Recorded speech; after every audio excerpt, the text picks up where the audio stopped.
Welcome to Old Fashioned Finance, the podcast that mixes cocktails and high finance. I'm your host, Caleb Prankert, and I'm joined by my good friend and fellow money muddler, Jason Burnell. Caleb, can a podcast about finance be entertaining? Not without alcohol. All right. Happy New Year. Happy New Year indeed. Let's mix it up. Let's. Look at this thing, man. I know. I'm not sure if you're trying to feed me mouthwash or a cocktail. I can't tell. I was looking for a fun new drink, something that I had never heard of or seen before, and we had all the ingredients for this one. We did. And we bought that bottle of cream. Oh, wait, no. Cream de menthe. Dement? We still didn't decide how you say that. I had this debate at my house, too, by the way. Yeah. Everyone said dement. Okay. All right. That was the consensus, but I think they're wrong. You're going with the TH. The TH is hard. That's what we thought originally. So that's what I thought, but I don't know. AB corrected me at the liquor store. What does he know? A lot. He does, actually. So, Jason, we got through some holidays here. The holidays. Did. Yeah. Christmas was great. All of them. Christmas was great, wasn't it? Yeah.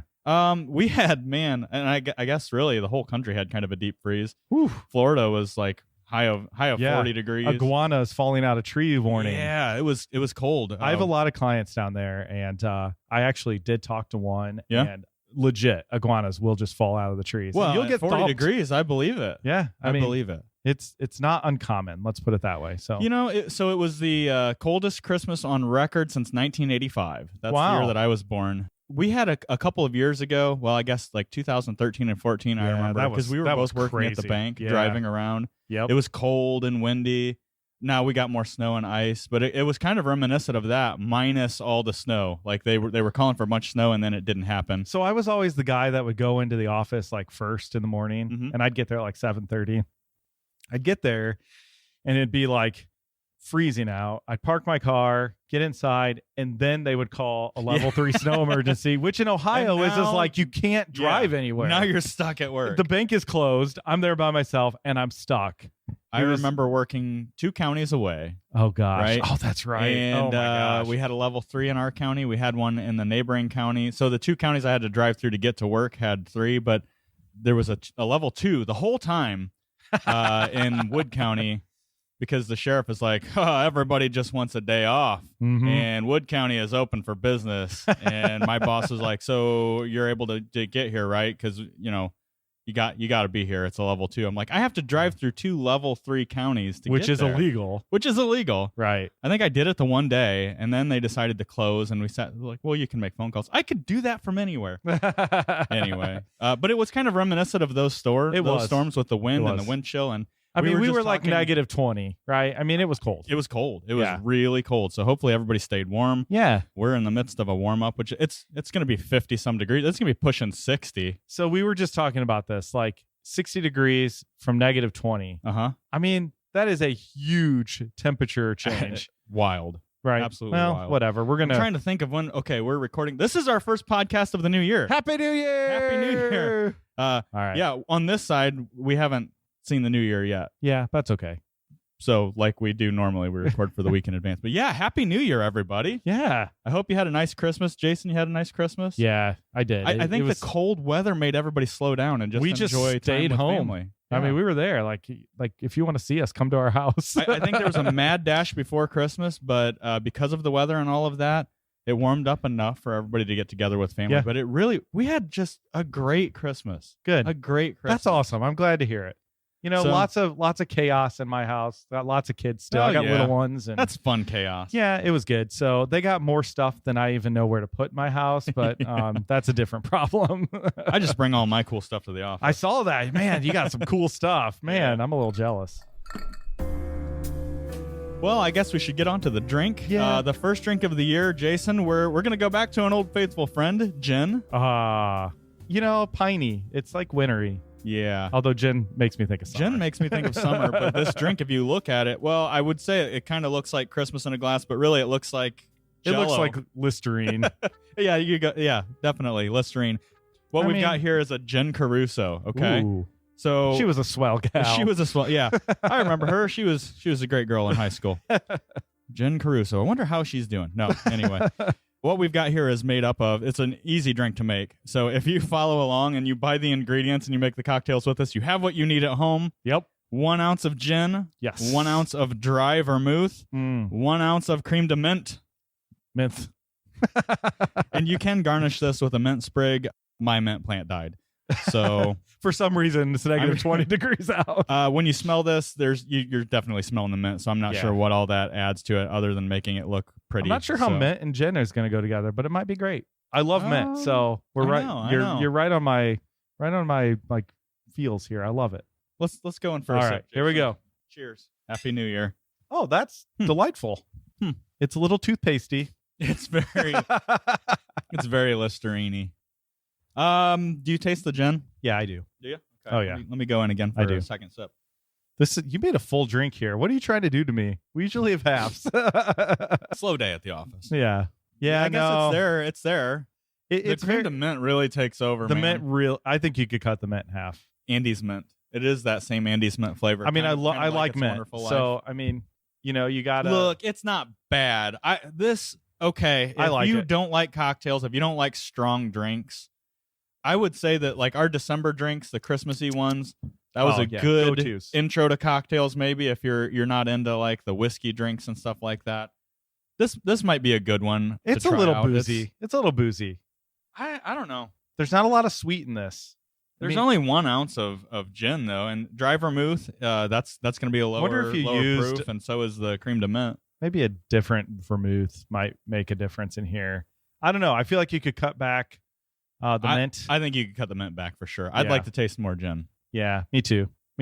It's not horrible. It's kind of I wouldn't be surprised to walk into a bar and order something like this, and I don't know. It's neat looking. It is very cool looking. Yeah. It looks like Jello in a glass. It's kind of bright green. Like you would touch it and it would go boing, boing. Awesome. Yeah. Okay. So I don't feel strong either way. Yeah. If you like mint and gin, I think you'll be okay. Yeah. I'm probably not making this at home though. Yeah, me neither. Okay. Well, gin Caruso. What are we gonna do with the rest of the bottle of this stuff? It's a Wonderful Life. I think I like that over this. Yeah. I made lots of those over the holidays. Did you? It was good. Oh man, they're just easy and they're good. I really didn't mix up many cocktails over the holidays. I drank more Tom and Jerry's than I've drank. Oh my gosh, they were just great. Yeah, I think I got it down to I have a science now. Well, quite honestly, as cold as it was, you needed that constant warm feeling in your belly, right? It was great. Yeah, exactly. So, that's Jason, what made the holidays jolly. Yeah. I think this is we're trying something new for the new year. This is not a drink that would be in our typical wheelhouse. Nah. The new year is a good time for trying something new. A lot of people are doing resolutions. Let's move on to the finance topic. Jason. All right. Today, what we're talking about is, like every finance podcast probably, they're going to talk about New Year's resolutions. We really want to focus on being realistic because like anything when it comes to goal setting, if it's not realistic, you're not going to stick with it. Sure, you might have good intentions, but it's going to fall by the wayside. What's National Quitters Day? Do you remember that?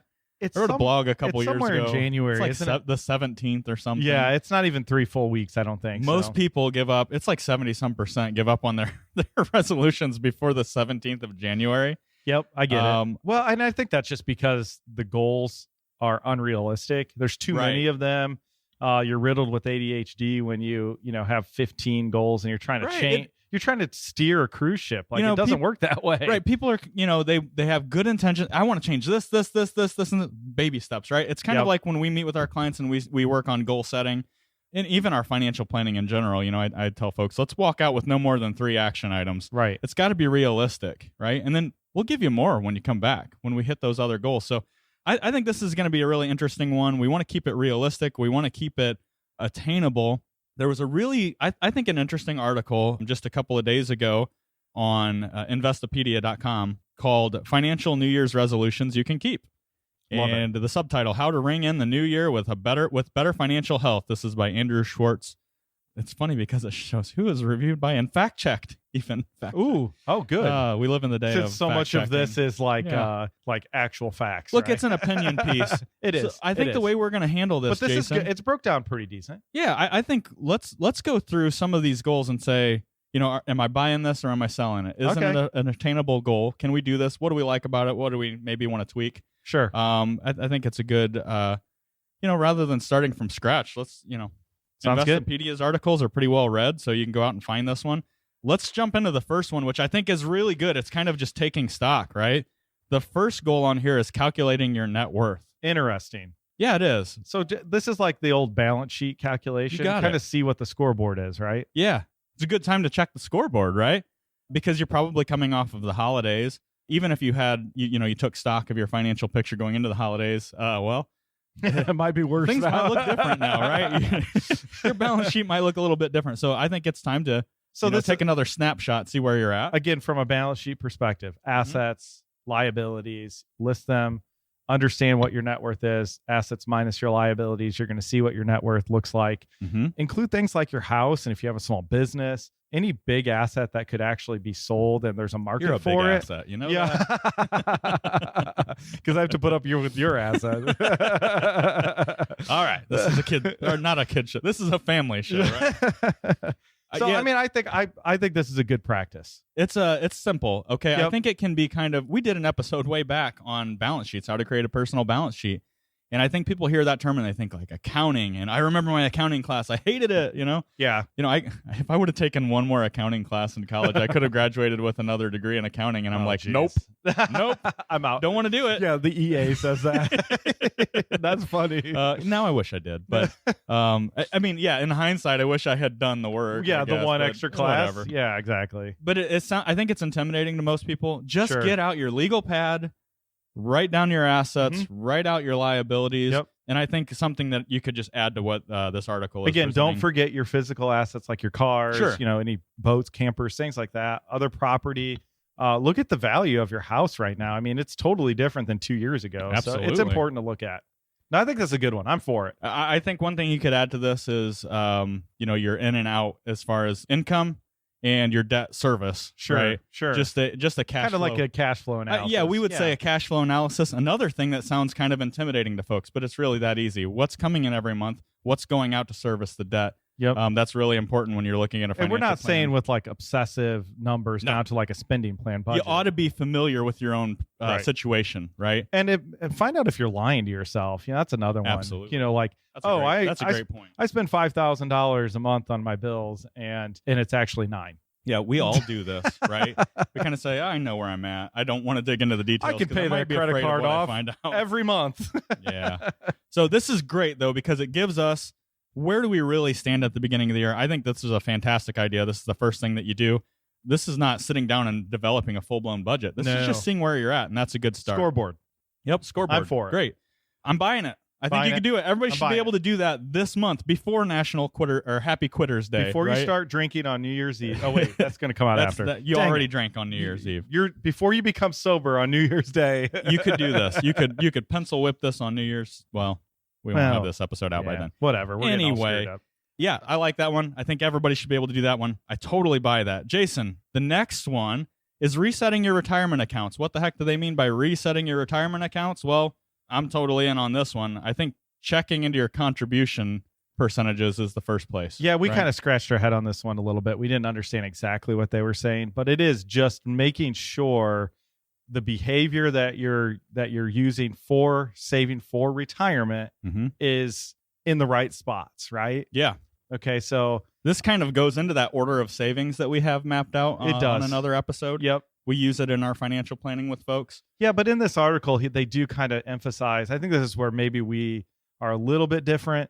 They're saying, put as much as you can into your 401k and then think about the Roth IRA. Right. Or the traditional IRA, either one. Yes, use your employer retirement plan up to the match. Right. And then go to the Roth IRA. I like to have, as many buckets of money as I can at retirement with kind of like different rules. Like, especially if your work has like a simple plan that is pre-tax. Mm-hmm. If you can have a Roth that's after tax, it just gives you another option when you retire. Yeah, it allows you some control over taxation when things come out, for sure. Exactly. So we love the Roth. I think the cool thing, something that's coming down the pike, I don't think it made it into the recent bill that was signed. I just signed up for a webcast on like exactly what that Secure Act 2.0. It's like 4,800 pages. Yeah, so I they're haven't still read it all discerning yet. it. So it just passed. So, but there was some rumbling about simple IRAs and SEP IRAs with Roth options, which I think is fantastic. But most folks don't have that or haven't, so they might have a pile of money in a simple IRA that's pre-taxed and exactly. Yeah. So that's got to work into the mix, right? So when we're not going to dive headlong into this, but like you mentioned, use your retirement plan at work, get the full match, right? Take all the free money that you can. Absolutely. No matter what your plan offers as far as investment options and things like that, realize your return is 100% up to whatever that match is. That's money that you didn't kick in. That's so you better got to than we take can advantage of it. Absolutely. We're not going to return 100% from the day that you put things in. Yeah, over time, sure. But your investments would have to lag quite a bit for that to not be a good deal. Absolutely. So I think that's really, really important. If you're pairing this with like a Dave Ramsey, like the baby steps and all that, this is where we diverge a little bit. At least I do. I don't think you should take a break from making your retirement plan contributions, at least up to the free money match, right? I think it depends on, and in this case for me, I think it depends on the amount of debt that the person has. Yeah. If you're going to get out of debt in 6 months, I think it's a great way to do it. Put your head down, get after it. Right. And most people, though, are not in that situation, right? You're getting out of debt over the course of a few years. You don't want to miss out on that free tax-deferred money, for crying out loud. Absolutely. That's my opinion. So if you're a hardcore Dave Ramsey person, you might not like that. But I've seen too many people, like any other New Year's resolution, jump in on that kind of a program and then lose steam. And the next thing you know, it's 5 years later, and they still haven't contributed to retirement. They haven't taken that free match from their employer. So that's a good place to start. Another thing is knowing your numbers, Jason. So something for the new year, IRA contributions, the limit for your contributions has gone up this year. So, if you're under 50 years old and you're used to making $6,000 IRA contributions, Roth IRA contributions, that number is up to $6,500 starting now. Yep. And if you're over 50, you've got a new catch-up provision, an additional $1,000. So like here at Blue Jay, we'll actually like solicit our clients and say, hey, you can, and you should consider increasing, or hey, good job, you hit the max last year. Yeah, or well, I mean, they assume, I say they, I mean our clients, they assume that we're telling them, okay, this is how much you can contribute. We're going to max it. Right. The calendar flips over to January. Your $500 a month that you're putting in to max out your IRA is not maxing it out anymore. We have room, right? Exactly.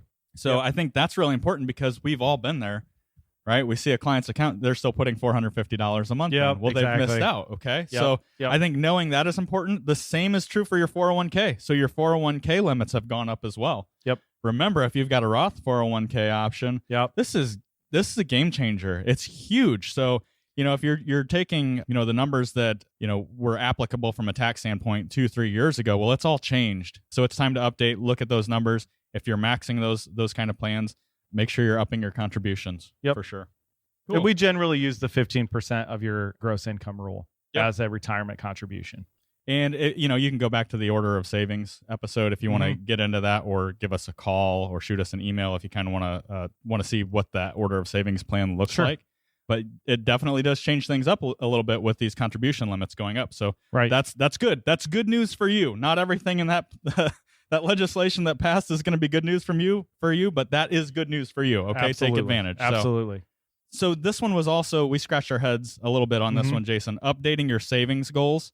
Yeah, this one is a little bit like, okay, what do they mean by that? Right. So I think this is a forced. Just kidding. You know what? We didn't say we did. I think obviously we're buying resetting your retirement accounts, right? Since we just talked about it for 5 minutes. We are pro that, definitely. So I'm buying that. I think everybody can take stock and look at this. This is something you can do in January. Set it and you're good, right? Yep. So moving on to the next one, which is updating your savings goals.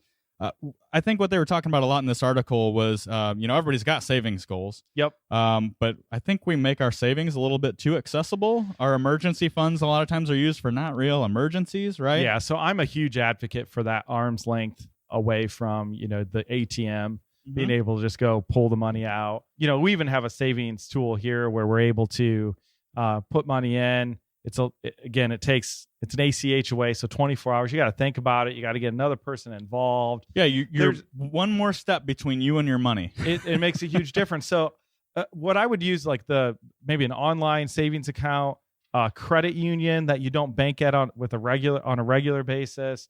That maybe work will do a direct ACH payment to them. Yeah. things like that. The behavior part of this is just so critical. And I think, again, we skim over all that. The head knowledge is just like almost, it seems it's available everywhere. Yeah. But the problem is if you want a resolution that sticks, you better make it automatic and where you don't have to be involved. And here's the great thing about resolutions that make sense, that are reasonable, that are attainable, is like any new habit. You know, it takes how many weeks they say now to create a new habit, or for me, it's like 750. So. For most people, it's not that long. Mm-mm. But if you can do this and you set these attainable goals and you execute, there's a good chance, unless you go off the rails, that these are new habits, new good habits that you formed, not just for the new year, but ongoing. So I know this one isn't automatic, but I thought it was fascinating. If you go and get a cup of coffee, I'm going to use that as an example because I think everybody does that. So you go get a cup of coffee. You spend $5, let's just say. That's a pretty cheap cup of coffee. Charbucks, yeah. Yeah, so $5. The idea was every time you do that, take $5 to the coffee shop and $5 into this other account and see what it does. Yeah. As a basic behavior change, I could get behind something like that as a primary savings goal. Like, I have to do this every single time. And you'll start to see like, oh my gosh, I spent $70 this week. Like, I spent, $50, whatever. And over a month's time, you're going to realize how that behavior is really leading you probably down the wrong path.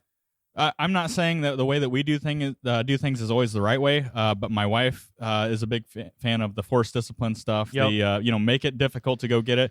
And we just have a portion of each of our paychecks going to another bank account at our non-primary bank that we just don't go into very often. Exactly. So you have to think about doing it. Yeah, because we forget about it most of the time. And that's perfect. So when we do have to get into it, or we just want to check up on it, it's a nice surprise when you see what we got built up.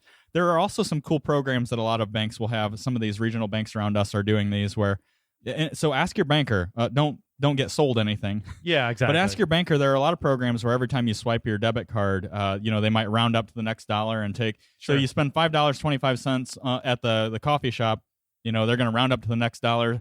75 cents goes into your savings account automatically. Yeah, and this is a good point on that front too. Is that the interest rates have changed. So if you're getting point depressing on your savings account, I mean, some savings accounts are paying almost 4%. Yeah. I mean, that is a total about face compared to what we're used to. You got 10 grand at 4%. I mean, that matters. It's starting to make sense, right? It is starting to make sense. So just look at that again. I think I'm buying this. Yeah, totally. Wholesale, I think everybody could do this. So you know what?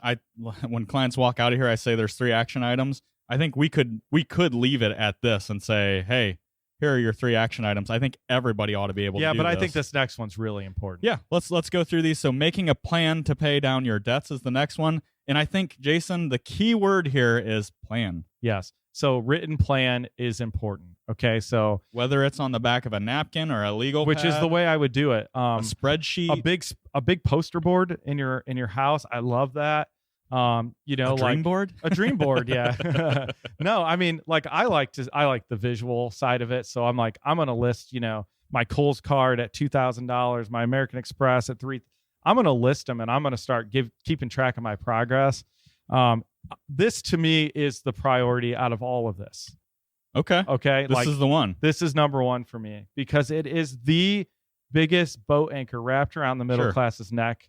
And I feel like we're getting back into that dangerous territory of using credit cards and debt as a way to subsidize our living. The consumer now has less in savings. Correct. And we've used more on credit cards. Yep. As interest rates are going up, remember your credit cards are the first place that you see that. Yeah, I mean, you're talking 25, 30% on a credit card. That's just outrageous. Well, this is a good segue. Obviously, we're for this one. I'm buying this. I'm going to skip the next one they have listed. We'll come back to it. But the next one is pay down your credit cards. So as part of having a plan to paying down your debts, that should be top priority. Those super high interest consumer debt things like your credit cards, maybe personal loans and things like that, make that a priority. This is where I will defer to the Dave Ramsey system and say the debt snowball makes a ton of sense. Yeah, okay? List your debt smallest to largest, pay the smallest one off, apply that payment to the next one. You got to have small victories, right? The snowball works for sure. And for the love of Pete, stop using it. Well, Don't dip back into this. That's why, again, the Dave Ramsey, there's a lot of great stuff about it. That's why having a real emergency fund set aside for emergencies makes sense. And they're going to happen. So, okay, I think paying down credit card debts is a big priority because interest rates are still on the rise at this point. They're not stopping yet. So, absolutely. Let's go back then. So we're on board with all of these so far. We would maybe just tweak how we do a little bit of it, but rebalancing your portfolio, I would put it this way. I like to do this a little bit more often than once a year, but if you're not rebalancing your portfolio, Jason, I think that the first of the year is a good time to go in and do that. Yeah, I would say that most folks do not even think about this. Financial advisors will ask for access. Let's talk about it. The good ones, at least, to look at your portfolio. And I think this last year was a really, really good lesson. Okay. What has worked in the past didn't work in 2022. Right. Okay. That growth portfolio, all growth, tech heavy. You're probably very heavy in those things, even after they've lost some even value. After they've lost value. It's been stunning how hard that area of the market's been hit. Mm-hmm. So if you look at your 401k and you're like, am I really down 40%? The answer is yeah, probably. Okay. Yeah. And I'm not trying to give investment advice specifically here. You just need to consider rebalances on an annual basis at the very minimum. Well, regardless of what's going on in the market at any point in time, right? This is an evergreen topic. So it is good at least once a year to take some of your winners, take some of the gains, and reassign those to some of your losers. That doesn't mean you hang on to poor investments necessarily, but not everything does well at the same time, right? And it may not do well. You're selling high and buying low as a practice. Exactly. Right? And exactly. that's what a rebalance does. Exactly. All right, we got to move through these next few. Review your credit report. I think you could leave it at that. Yes. Duh. Annualcreditreport.com. Don't go to freecreditreport.com. Nope. Don't go to these other ones that claim to be free, but you ought to see what's going on. You don't need a score. No, you don't need a score. You just need to look at your credit bureau. Most credit card companies now give you a score too. Anyway, that's true. It's kind of strange, but I think that is a no-brainer. If you haven't checked it in the last year, make January the month that you check in on this. I feel like on the credit score thing, on the credit card like statements and stuff, I feel like I'm getting like a participation award, which makes me sad. Actually, yeah. Oh, well. Next topic. I think that one makes a lot of sense just from the fraud aspect of things, for Absolutely. sure. And especially around the holidays, fraud kicks up, right? Yep. So the last one that we're going to talk about is reviewing life insurance and disability insurance needs. I'm not going to go through in detail like they have here, but what I would tell you is this, because I'm going to kind of melt this into what the bottom line that they say here, which is to work with a fiduciary, a vetted fiduciary. Yep. Look, and I'm not saying across the board that people who sell insurance are bad people. I'm not saying that, okay? No, not at all. But they work on commissions. Yep. So I would say as part of your financial plan, work with somebody who's not getting paid a commission as far as where your insurance limits need to be, your life insurance, your disability, and Generally, all that. we say 8 to 10 times your income for life insurance. Term insurance is what we recommend. Disability is important. It is important. It's more probable for younger folks anyway. Bingo. And that's the one that we see neglected. I mean, they have it. It's right there. So that's the one that we see neglected the most. But I would say as part of your financial plan, work with somebody who is what's the word I'm looking for? Non-interested party. I don't mean non-interested, but we don't have any commission on the line by telling you need to up your life insurance or you need to go get disability insurance. So get a neutral view on that. I think one last point on this is just pick one or two. Okay, like one per quarter is a lot. It is. Okay, so focus on one, and you should be good moving forward. Yeah, you don't have to do this all at once. Like you said, bite-sized chunks, create good habits, and you get to the point where you're just checking in on this stuff as your New Year resolution every year.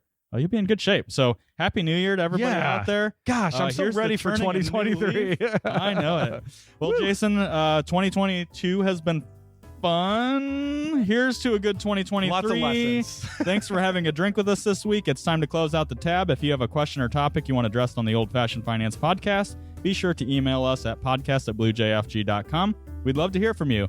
Don't forget to share the show with someone you love or just someone who needs a little money muddling themselves. You can stay up to date with the latest action by following us on Facebook. Old Fashioned Finance is brought to you by Blue Jay Financial Group. That's bluejfg.com and produced by Podastery Studios. We've been your hosts, Caleb and Jason. Cheers.